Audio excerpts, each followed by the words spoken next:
Yang Berhormat Pasir Gudang, tetapi saya lihat Yang Berhormat Pasir Gudang tidak ada dalam Dewan. Saya beralih kepada Yang Berhormat Temeloh, 8 minit. Terima kasih kepada Yang di-Pertua.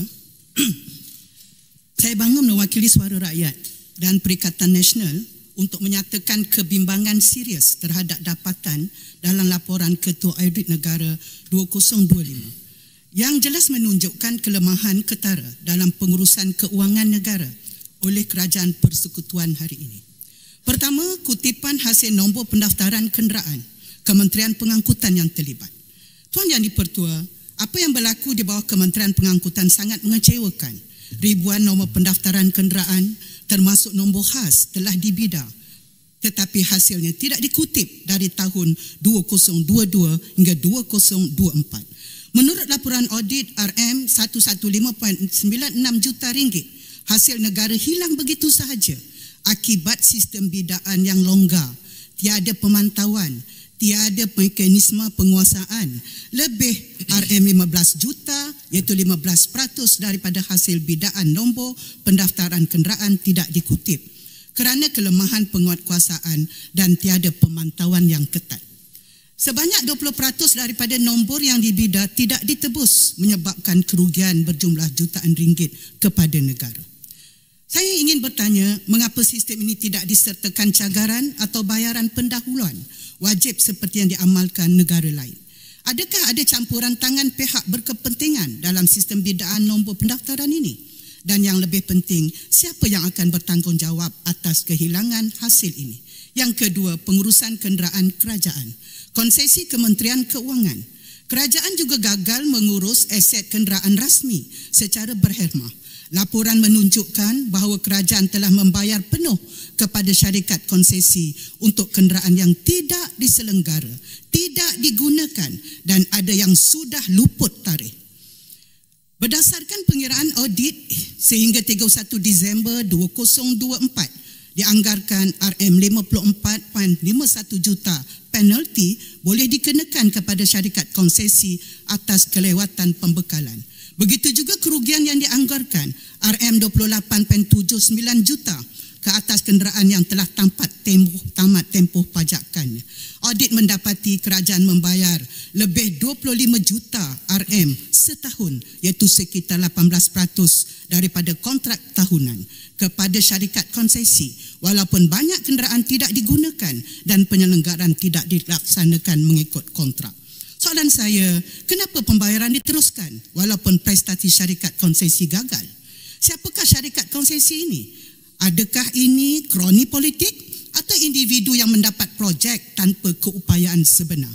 Dan adakah Kementerian Keuangan akan menilai semula perjanjian ini atau terus biarkan wang rakyat dibazirkan? Ketiga, projek infrastruktur Kementerian Kerja Raya. Tuan Yang di-Pertua, bila kita lihat pula kepada projek-projek infrastruktur di bawah Kementerian Kerja Raya, nyata terdapat kelewatan projek, ketidakpatuhan spesifikasi dan pembayaran dibuat walaupun kerja tidak lengkap. Tambahan lagi, pembayaran bernilai RM50 juta dibuat walaupun kerja belum lengkap atau tidak mengikut spesifikasi. Saya ingin tahu, siapa meluluskan bayaran penuh kepada kontrak sedangkan kerja belum siap? Adakah tindakan tegas diambil terhadap kontraktor yang gagal memenuhi syarat dan menyebabkan pembaziran RM50 juta? Apa maksudnya?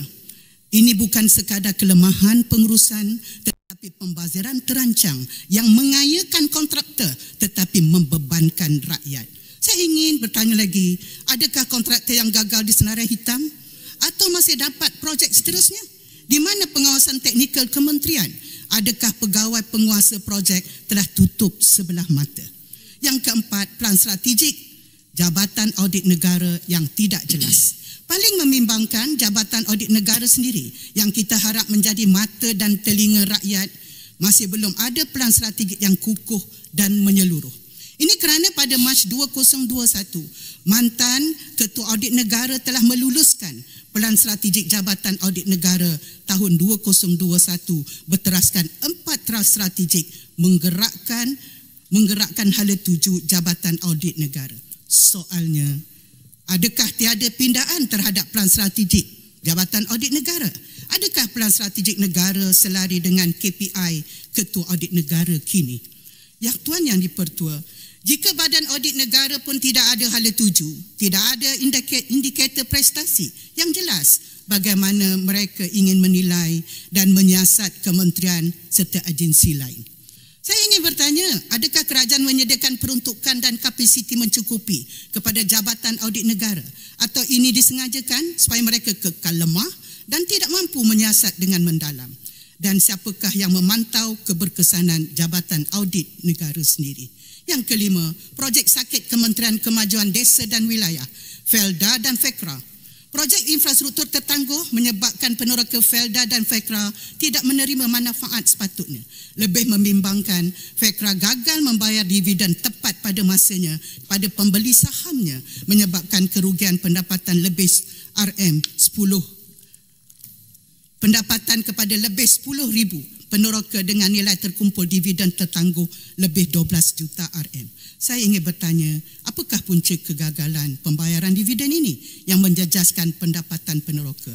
Apakah langkah kementerian untuk memastikan dividen tertunggak dibayar segera? Yang keenam, Kementerian Perumahan dan Kerajaan Tempatan.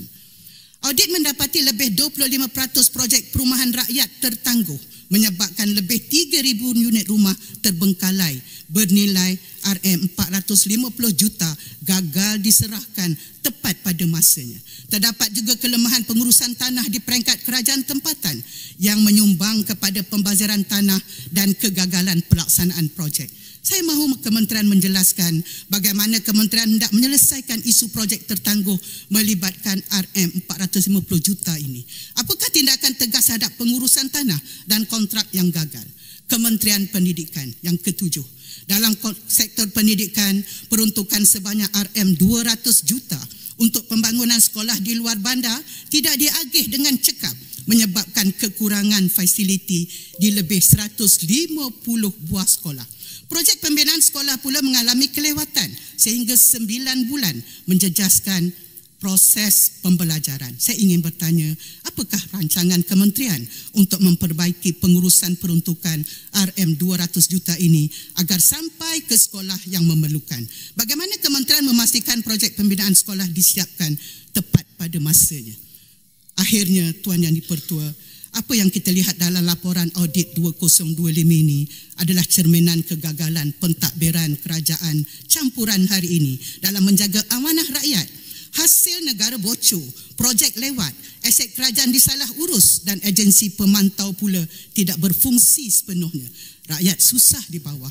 Tetapi kebocoran kewangan terus berlaku tanpa tindakan tegas. Sebagai wakil rakyat daripada Perikatan Nasional, saya mendesak siasatan menyeluruh terhadap semua dapatan audit, tindakan tegas terhadap pegawai dan kontraktor yang gagal dan komitmen kerajaan untuk menstruktur semula sistem kawalan dalaman supaya tiada lagi wang rakyat dibazirkan dengan begitu saja. Kerajaan perlu ingat, setiap sen yang hilang adalah hak rakyat dan kami di sini akan terus bersuara selagi penyelewengan tidak diperbetulkan. Sekian, terima kasih. Terima kasih.